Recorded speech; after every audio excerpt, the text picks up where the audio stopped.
Hey everybody, this is Tuan and Guy, aka Brother Bigness, um, and I am about to post a controversial video, I guess, about marriage because I say it's controversial because um, marriage is a very controversial subject, especially in today's climate where gays and lesbians are fighting for marriage equality.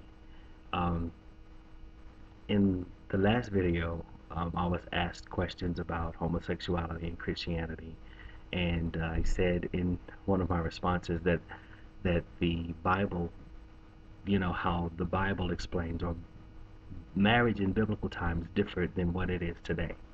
And I said I wouldn't get into it, but it was a request. There was a request made that I get into it, so I guess I will because I believe the person who asked, their intentions were honorable, and they did not ask the question to create a climate for debate or anything, because debating is something that I don't do and I won't do.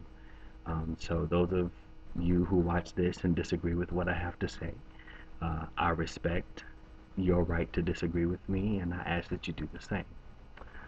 So let's get started. First of all, a lot of Christians believe that the biblical the biblical reference, or the first biblical reference for marriage in the Bible, is in Genesis, where Adam says, after seeing Eve, that you are bone of my bone and flesh of my flesh, and for this cause a man should leave his father and mother and cleave to his own wife. And I, for one, don't believe that Adam said this at all. And I say that because if Adam was the first human being created, the concept of having a mother and father would be foreign to him. He was the first human being. What did he know about having a father or a mother? He didn't come from a father or a mother. God created him. He was the first human. So I don't think Adam said that at all. I just don't, and I don't believe that particular scripture has anything to do with marriage or trying to define marriage as between a man and a woman. Um, um, I want to, in the interest of time, I don't want this video to end up being a long, drawn out thing. So I'm going to give you 5 ways that marriage differed in the Bible than from today. How marriage is different in biblical times. Number one, marriage was a business arrangement in the Bible. It was a contractual agreement. It was a setup. It was not about love. It was not about courtship. It was not about two people deciding that they were going to spend the rest of their lives together. It was a business deal that a father made with a young man. If you can afford to give me 3 goats and 30 pieces of silver, you can have my daughter. And that's pretty much how it happened. Um, it was a business deal. And that being said, a man could have as many wives as he could afford, you know, which leads me to number two. Polygamy was the norm in biblical times, not monogamy. And God had no issue with it. Case in point, a lot of um, heroes of the Christian faith, Abraham, Jacob, King David, King Solomon, all of these men, and the list goes on, those are just 4, but the list goes on, where they had multiple wives, and God didn't have a problem with it. King Solomon was notorious. He had hundreds of wives and hundreds of concubines, and God had no problem with it. In fact, I think the only time that God spoke to Solomon about the number of women he had in the house, it wasn't about the number of women, but it was about the fact that some of the women that he married worshiped idol gods. They did not worship the same God, and God frowned upon that. But he had hundreds of wives, and God had no problem with that. And in fact, I think King Solomon may have been one to use marriage as political leverage. If you were hostile toward me or whatever, and I was married to your daughter, And if I had kids by your daughter, you would be a lot less inclined to attack me if you wanted to go to war. So King Solomon was wise in that vein. He had hundreds of wives, and again, God had no problem with it. So polygamy was normal, and it does not today.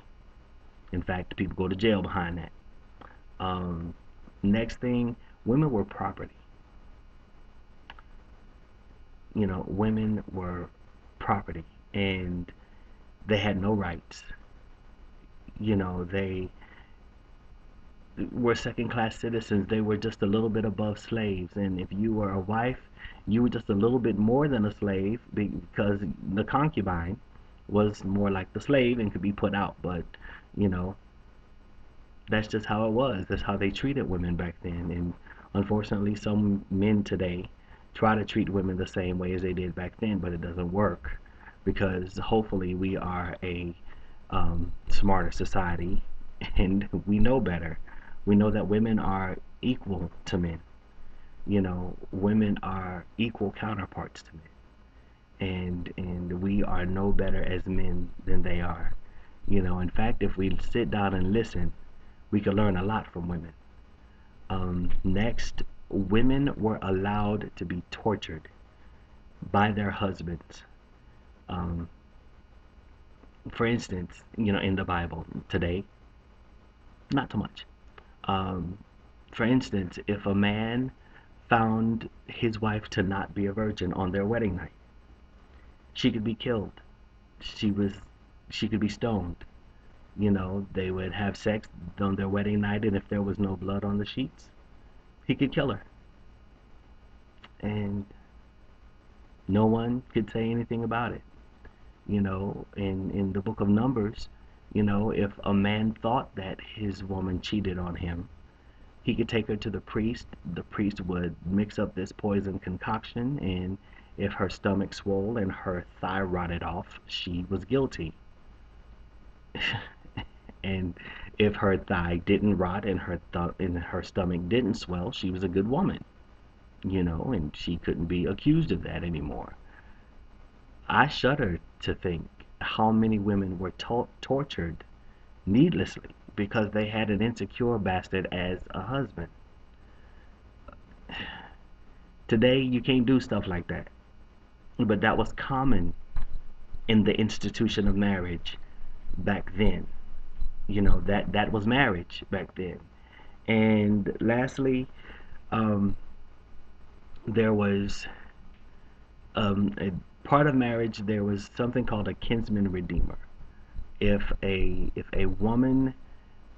man died, it was customary for the man's brother to marry the widow and take her in as one of his wives or as his wife. And she would assume the wifely duties, you know, because the brother was her husband. Today, that would be nasty, because you don't go behind your brother. That's just nasty, you know. But back then, it was common. So those are 5 ways that I can think of, that marriage as an institution differed in biblical times than it does today. And again, I will say, as I said in the last video, I think it is absolutely unreasonable for us to try to define anything in the 21st century by using text that is hundreds and hundreds of years old, that was written at a time when culture and belief systems and all of that were different. And, we do ourselves an injustice as a people by trying to do that and tie people into things that, for lack of a better term, are outdated. So, um, that is my response. That is my going into, quote unquote, how marriage today differs than is different than the Bible. Um, and I guess that's it. So, thanks for listening. Hope you learned something. And peace.